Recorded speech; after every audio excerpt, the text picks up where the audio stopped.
আদ্দিন হাসপাতালের লাইসেন্স বাতিলে সরকার যেই নোটিশ পাঠিয়েছে তা বেআইনি। স্বাস্থ্য মন্ত্রণালয়ের এমন নোটিশের বিরুদ্ধে আইনি পদক্ষেপ নিয়েছে হাসপাতাল কর্তৃপক্ষ। 6 নবজাতক মৃত্যুর ঘটনায় হাসপাতালের সাময়িক বরখাস্ত করেছে একজন নার্স আর একজন পরিচ্ছন্নতা কর্মীকে। আর সেই সাথে ভুক্তভোগী পরিবারগুলোকেও আর্থিক ক্ষতিপূরণ দেওয়ার কথা জানানো হয়।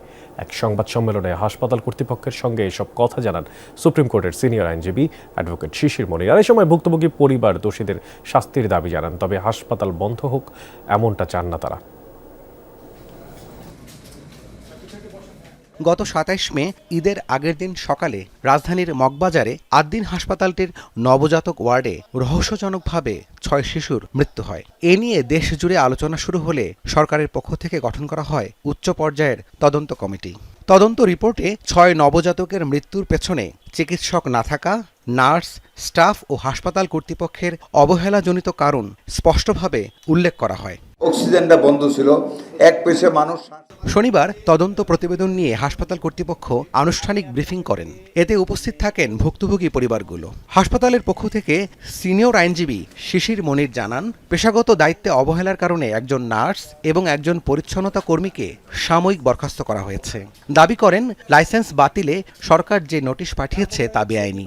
স্বাস্থ্য মন্ত্রণালয়ের এমন নোটিশের বিরুদ্ধে আইনি পদক্ষেপ গ্রহণের কথাও জানান তিনি। What is the standard of oxygen যেখানে একজন মানুষ বেঁচে থাকতে পারে, and what is the standard of carbon dioxide যে লেভেল হলে পরে একজন মানুষ আর সার্ভাইভ করে না।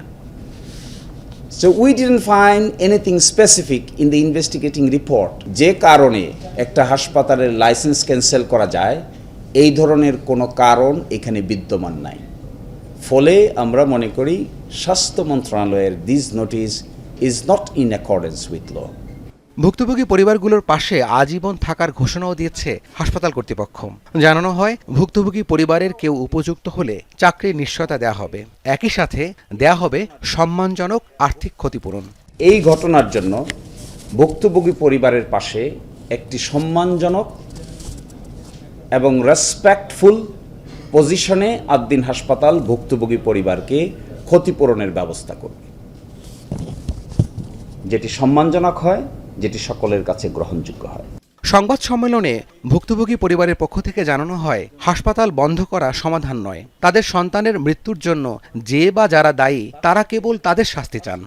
আমরা তো বাহিরে পুরুষ মানুষ, ভিতরে তারা ওইভাবে গাইড করতে পারে না, বিদায় আস্তে আস্তে একটা পর্যায়ে এটা তো পরবর্তী ঘটনা আপনারা জানেন।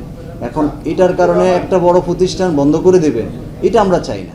এ সময় হাসপাতালের সামনে পেশাগত দায়িত্ব পালনের সময় সাংবাদিকদের ওপর চড়াও হওয়ার ঘটনার জন্য ক্ষমা চায় হাসপাতাল কর্তৃপক্ষ। হামলায় জড়িত স্টাফদের বিরুদ্ধে ব্যবস্থা নেওয়ারও আশ্বাস দেওয়া হয়। আপনাদের সাংবাদিকদের সাথে যে আনটুওয়ার্ড ইনসিডেন্ট ঘটেছে তার পরিপ্রেক্ষিতে দুজনকে সাসপেন্ড করা হচ্ছে। ঠিক আছে। রাব্বি সিদ্দিকী, যমুনা নিউজ, ঢাকা।